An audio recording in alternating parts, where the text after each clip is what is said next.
Hello there, my friends! Welcome to the Bessie channel. You know, I have always been indifferent about this, or basically I loved both, but I would like to know, who did you guys prefer the most? Was it the CGI Yoda that was used in the prequels, or the puppet Yoda that was used in the original trilogy? I would love to know your thoughts down below in the comments. Of course, the one with the most likes will get pinned.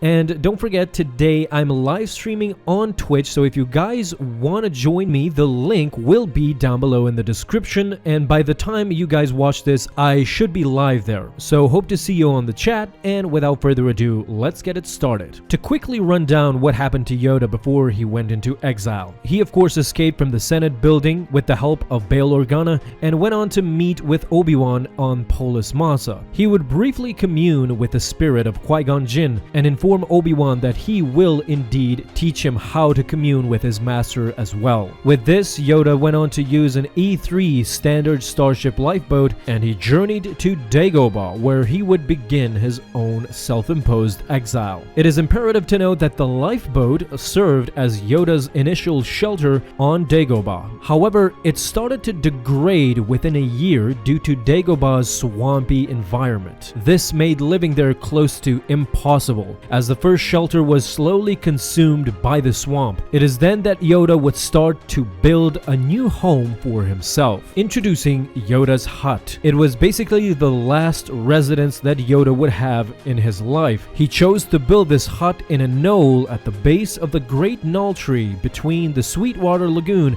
and an area where he could gather Yarum seeds. Now, Yarum seeds were a variety of seeds found on the swamp on the planet of Dagobah. During the many years he spent on Dagobah, the Jedi Master notably lived off Yarum seeds, which he gathered around the forest between his hut and the Dragon Snake Bog, which was the murky lagoon located nearby and where the X-Wing of Luke fell. But how exactly did he build his hut? Well, Yoda used pieces of his lifeboat and crafted wattles of the Knoll Tree roots to create his hut, along with mud, stones, and eventually bark. With several open windows and two circular entries, he went on to surface the interior with smooth white adobe clay, which made for a clean, attractive, and most importantly, dry home, which was necessity living in a watery swamp. As intelligent as Yoda was, he also incorporated the backup power supply from the lifeboat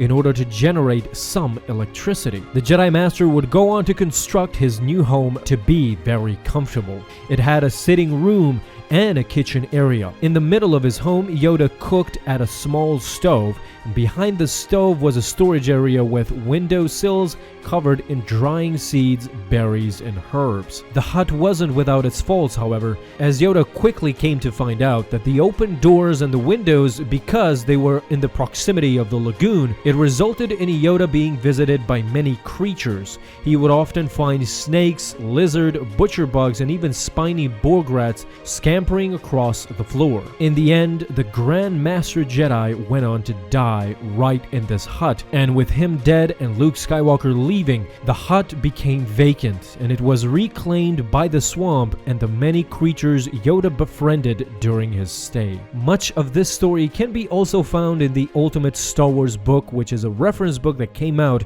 in 2015, and it all belongs to canon material. Hope you guys had fun learning about Yoda's waning years, and of course, thank you for watching. Alright Star Wars fans, that is it for today. Thank you so much for watching this video, and if you liked it, feel free to leave a thumbs up down below and subscribe if you haven't already, and don't miss out on any of my future videos that I will post on this channel. Have a fun day my friends, and in closing, don't forget, may the Force be with you always.